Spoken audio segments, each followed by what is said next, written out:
So present అయితే జగన్మోహన్ రెడ్డి గారు వాళ్ళ చెల్లె మా అన్న మా తండ్రి చావు కారణమయ్యాడు అని అనేసి వార్తలు అయితే చేస్తుంది. సో దాని మీద అభిప్రాయం ఏంటి? ఆ అమ్మాయికి షర్మిలకి సిగ్గు, శరం, బుద్ధి, జ్ఞానం, ఇంగితం ఏమైనా ఉంటే ఆ మాటలు మాట్లాడదు. బుద్ధి లేని మా పిల్లలు. నువ్వు వైఎస్ఆర్ కూతురుగా పుట్టి వైఎస్ఆర్ కుటుంబాన్ని బదాన్ని పెడతావా? నీకు నీ అన్నయ్యకి గొడవ ఉంటే ఇంట్లో తెలుసుకో, నీ పెద్దలందరూ కూతురు తెలుసుకో. నీకు సాక్షిలో వాటా ఉందంటే కోర్టులో తెలుసుకో. ప్రజలకే సంబంధం అని నీ కుటుంబ సమస్యను తీసుకొచ్చి బజార్లో పెట్టి దివంగత రాజశేఖర రెడ్డి గారి కుటుంబం యొక్క పరువు తీస్తావా? కొందరు కడుపులు పుడతారు, కొంతమంది కడుపులో చెరబుడతారు. ఈ అమ్మాయి వైఎస్ రాజశేఖర రెడ్డి కడుపులో చెరబుట్టిన పిల్ల కాబట్టి ఒక తెలంగాణ పార్టీ పెట్టి తెలంగాణ పెట్టని అని చెప్పి కాంగ్రెస్ తిట్టి, మా నాన్నని ఎఫ్ఐఆర్లో చేర్చిన కాంగ్రెస్ దుష్ట కాంగ్రెస్ అని ఆ రోజు తిట్టి అందరూ అనుకున్న ధైర్యంగా మాట్లాడతాను. ఆ రోజు అన్ని తిట్టి అక్కడ బోణి జరగపోయేటప్పటికి అక్కడ కొట్టుకట్టేసేసి ఇక్కడికి వచ్చి అదే కాంగ్రెస్లో చేరి కాంగ్రెస్ పక్కన చేరుతావా? సిగ్గుందా నీకు? నీ తండ్రిని నీ కుటుంబాన్ని ఎంతగా అవమానపరిచి హేళన చేసి కేసులు వేసి కుటుంబాన్ని అవసరపెట్టిన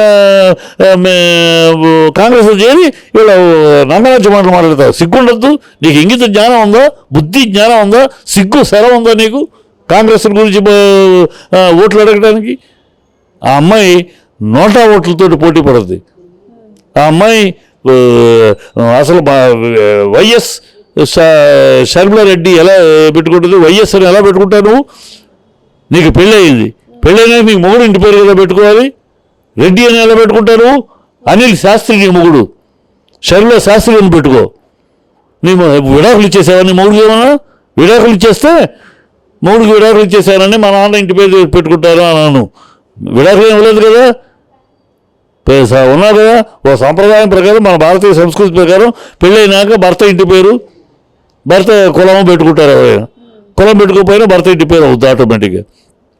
భర్త ఇంటి పేరు వదిలేసేసి వైఎస్ఆర్ అంటావు. నీకేం అర్హత? వైఎస్ఆర్ పెళ్ళి మరో ఇంటికి వెళ్ళిపోయినాక నువ్వే అంటివి నేను ఈడపిల్లని కాదు ఆడపిల్లని అని అన్నావు. ఇవాళ ఎలా మాట్లాడుతావు? అంటే ఇష్టం వచ్చేటట్టు నువ్వు మాట్లాడితే ఏదో ఆయన పేరు చెప్పగానే నీకు వేసేస్తాడు అనుకున్నావు ఓటు. అలా అయితే అలా వేయరు. అలాగే సూర్యుడు నీకన్నా ఎక్కువ, ఆయన జీవితం అంతా ఆయన పక్కనే ఉన్నాడు. సూర్యుడు నీకన్నా ఎక్కువ ఆయనతోటి.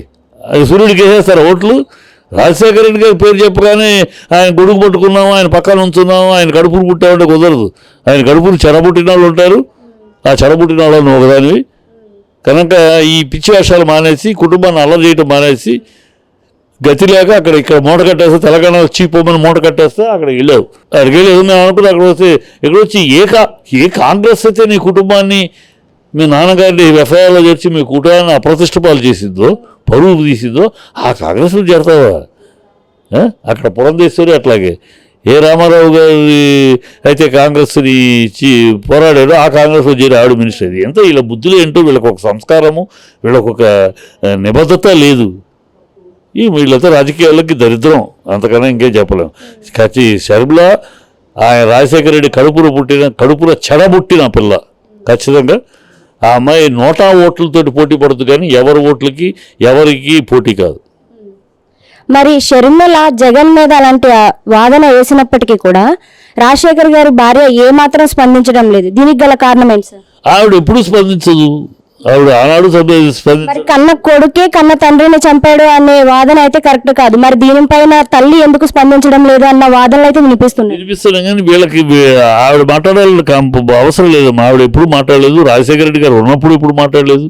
లేనప్పుడు ఆవిడ బైబిల్ తను చదువుకుంటూ తను తప్పితే ఏదో వాళ్ళ విషయం అది. ఇద్దరు నాకు 2 కళ్ళే, కొడుకు కూతురు.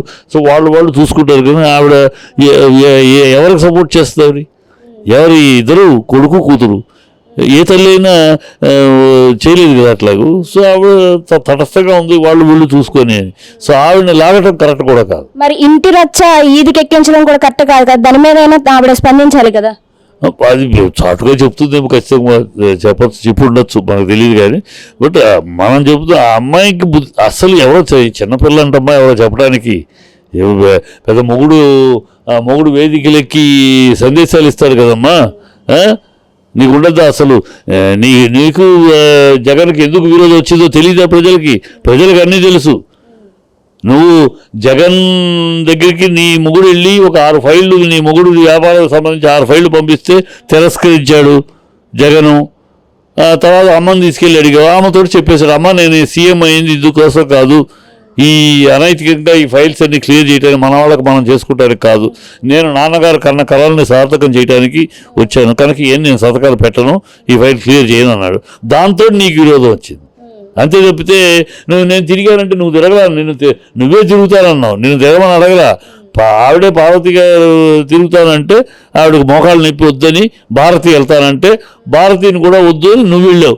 భారతి వద్దొద్దు భారతి, నేను వద్దుదినా నేను వెళ్తాను, రాజశేఖర రెడ్డి కూతురుగా వెళ్తాను, అన్నయ్య వెనకాల నేను ఉంటాను అని అంటే సరే వెళ్ళమన్నారు.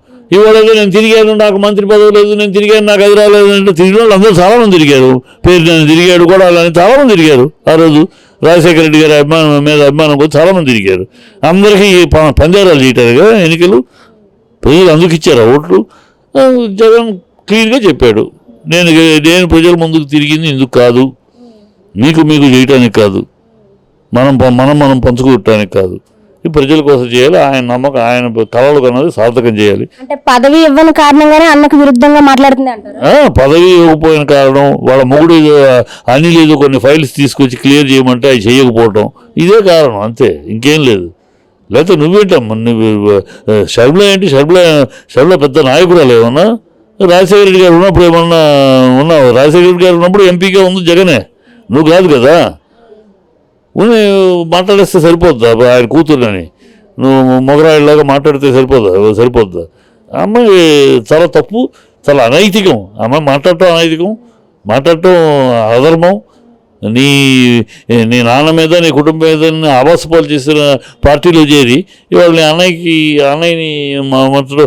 నేను వైఎస్ఆర్సీపీ కాదు, అయినా కామన్గా మాట్లాడితే, వైఎస్ఆర్సీపీ కాకపోయినా కామన్గా మాట్లాడేప్పుడు ఇది కరెక్ట్ కాదు. ఒక కుటుంబాన్ని బదార్పాలు చేయటం కరెక్ట్ కాదు. చంద్రబాబు ఎట్లా అయితే కుటుంబాన్ని రోడ్డు పాలు చేశాడు గతంలో, ఇవాళ నువ్వు అది చేస్తాము, తప్పది. చంద్రబాబు కుదిరింది, అమాయకులు కాబట్టి ఎన్టీఆర్ సంతానం అంతా అమాయకులు కనుక వాళ్ళ మిగతా డీటెయిల్ కాదు, రెచ్చగొడితే రెచ్చిపోయారు, ఆ భ్రమలు కల్పిస్తే భ్రమలో పడిపోయారు కనుక సాగింది. నీకు సాగదు అట్లా, ఇక్కడ ఎవరు అమాయకులు లేరు. అప్పుడు వేరు, అప్పుడు మీడియా ఉంటే చంద్రబాబు ఆటలు కూడా సాగాయి కదా, సోషల్ మీడియా అన్నీ ఉంటే. అప్పుడు మీడియా లేదు కనుక సాగింది. ఇవాళ మీడియా ఉంది, ప్రతి విషయం బయటకు వస్తాయి. ఎందుకు నువ్వు విరోధం వచ్చిందో కూడా ఇవాళ తెలుసు, అందరికీ తెలుసు. సోషల్ మీడియాలో అందరికి ఎందుకు నీకు మీ అన్న కోపం గొడవ వచ్చింది అందరికీ తెలుసు. కొత్తగా నువ్వేం కథలు చెప్పినా నమ్మరు కనుక అమ్మాయి తప్పు, ఆ అమ్మాయి పద్ధతి కాదు. రాజకీయాల్లోకి వస్తే రాజకీయాల్లో ఆ సంవత్సరంలో నేను పార్టీ పెట్టి 6 నెలలు మూసేసా, ఇక్కడికి వచ్చి మళ్ళీ ఇంకో పార్టీ. ఏమన్నా ఒక విచక్షణ కావాలి, ఒక విద్యత కావాలి, సమర్థత కావాలి, ఒక నీతి కావాలి, ఒక నిబద్ధత కావాలి. ఏమీ లేవు, వీళ్ళంతా రాజకీయాలు అంటారు. రాజధాని ఫైల్స్ అనే చిత్రం ట్రైలరు. సో ఇప్పుడైతే యూట్యూబ్లో అది 1 కోటి వ్యూస్కి చేరుకుంది. ఓ రైతు భూమి ప్రభుత్వానికి మధ్య జరిగే సంఘటనలతో ఈ చిత్రం తెరకెక్కింది. దీనికి విశేష ఆదరణలు లభిస్తున్నాయి. ఈ చిత్రంపై మీ అభిప్రాయం ఏంటి సార్? ఇప్పుడు ఇవన్నీ ఏంటంటమ్మా, ఈ సందర్భాన్ని బట్టి తీసే సినిమాలు. ఇవాళ ఎన్నికల సమయం వస్తుంది కనుక వాడు వ్యూహం తీశాడు రామ్ గోపాల్ వర్మ, వీళ్ళు రాజధాని ఫైల్స్ తీశారు. ఇవన్నీ ప్రజల్లో ఎంతవరకు నిలబడతాయి ఏంటి చూడాలి. ఇప్పుడు రాజధాని ఫైల్స్ అనేది పొలం మీద ఎవరికి ఫేవర్గా తీశాడు? రైతులకు ఫేవర్గా తీశాడు. రైతులని ఎవరు మోసం చేశారు? రైతులు ఇప్పుడు వచ్చిన ప్రభుత్వం మోసం, రైతులు చంద్రబాబు మోసం చేశాడా? అవన్నీ ప్రజలకు తెలుసు. చంద్రబాబు ఒక అరచేతిలో వైకుంఠాన్ని చూపించి మీ ఆస్తులు ఇలా పెరిగిపోతాయి అలా పెరిగిపోతాయి అని ఒక వైకుంఠం చూపించి ప్రజల్ని మోసగించాడు.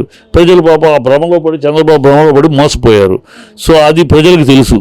ఆ 35 గ్రామాలే మొత్తం ఆంధ్రప్రదేశ్ కాదు, 35 గ్రామాల్లో రైతులు మోసపోయారు. ఎవరి వల్ల మోసపోయారు? చంద్రబాబు మోసం చేశాడు, మమ్మల్ని కాపాడండి అంటే కాదు కదా. మోసపోయింది మీరు, చంద్రబాబు వల్ల మోసపోయారు. చంద్రబాబు మీకు ఆ కహాని చూపించాడు, అన్ని ఫ్రేమ్వర్క్లు చూపించాడు. రాజధాని విషయంలోనే మొత్తం డ్రామా ఆడాడు. ఇవాళ నేను దొరికింది కదా సింగపూర్ వాళ్ళకి, సింగపూర్ వాడికి 16,600 భూములు ఇచ్చాడు.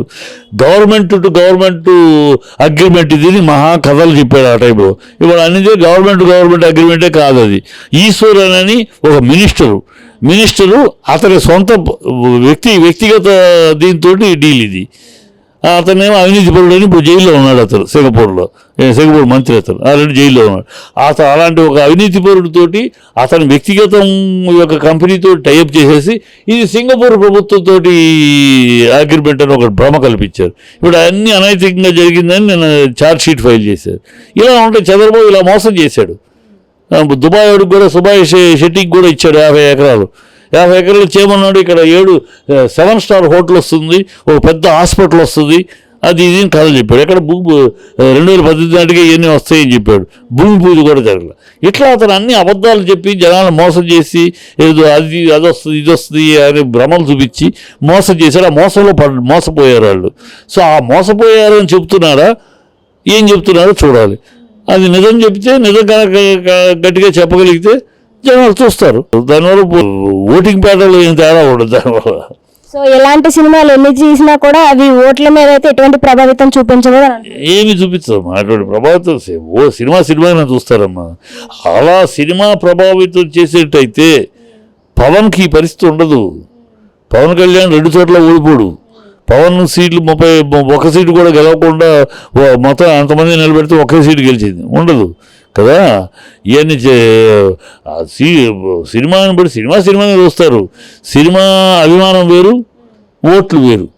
ఈ సినిమా ప్రేక్షకుడు ఓటర్గా మారడు, ఓటేస్తాడు కానీ నీ ఓటర్గా సినిమాని బట్టి ఓటర్గా మారడు. వాడి చుట్టూ ఉన్న సామాజిక పరిస్థితులు బట్టి అవి చూస్తాడు. వాటిని బట్టి మారుతాడు తప్పితే ఓటర్గా ఎవరికి వేయాలి తయారవుతాడు తప్పితే సినిమాలు చూసి ఎవరమ్మా. సినిమాలు చూసి అయితే అసలు ప్రతి హీరో నెక్స్ట్ సీఎం అని నేను తయారైపోవచ్చు. తమిళ్లో ఒక ఎంజీఆర్, తెలుగులో ఒక ఎన్టీఆర్. వాళ్ళ వేరు, వాళ్ళ జీవితాలు వేరు, వాళ్ళ ఇది వేరు. వాళ్ళ జీవితం మొత్తం కెరీర్ మొత్తం కూడా వాళ్ళు సమాజంతో దగ్గరుండి ఎంజీఆర్ మొదటి సినిమా నుంచి కూడా తన రాజకీయ నేపథ్యం చూపిస్తూనే సినిమాలు చేశాడు. రామారావు గారు దేవుడు వేషాలు వేస్తూ ప్రతి ఇంట్లోకి వెళ్ళిపోయాడు. సో వీళ్ళ నేపథ్యం వేరు, వీళ్ళ చరిత్ర వేరు, వీళ్ళ చారిష్మా వేరు, వీళ్ళ ఒక ఇదే వేరు. సో అందరూ ఆ సీన్కి రాలేరు. ఆ సీన్కి ఇప్పుడు పసిబిడ్డ బాలాజీ సమ్మోహన శక్తి అంటారు. పసిబిడ్డ బాలాజీ ఆ పేరు వినగానే కళ్ళు పెద్దవి చూసేది వీళ్ళిద్దరి గురించి. ఇవాళ దాంట్లో ఒక 80% 70% రజనీకాంత్. సో వీళ్ళతో అందరూ పోల్చుకోలేరు. ప్రతి సినిమా హీరో ఎంజీఆర్, ఎన్టీఆర్, రజనీకాంత్ కాలేరు. వాళ్ళు సపరేట్. వాళ్ళ జీవితాలు, వాళ్ళు నడిచిన విధానం, వాళ్ళ క్రమశిక్షణ, వాళ్ళ ఫైట్, వాళ్ళు వేసిన పాత్రలు అలా ప్రజలు నిలిచిపోయారు. సో సినిమా వల్ల ఏమి ఉండదు. సినిమా చూసేసి ఎంజాయ్ చేస్తారు. కొంతసేపు డబ్బా కొట్టుకుంటారు. ఏ పార్టీకి అనుకూలమైతే వాళ్ళు డబ్బా కొట్టుకుంటారు, ఉపయోగపడుతుంది అంతే. Okay sir, thank you so much. Okay.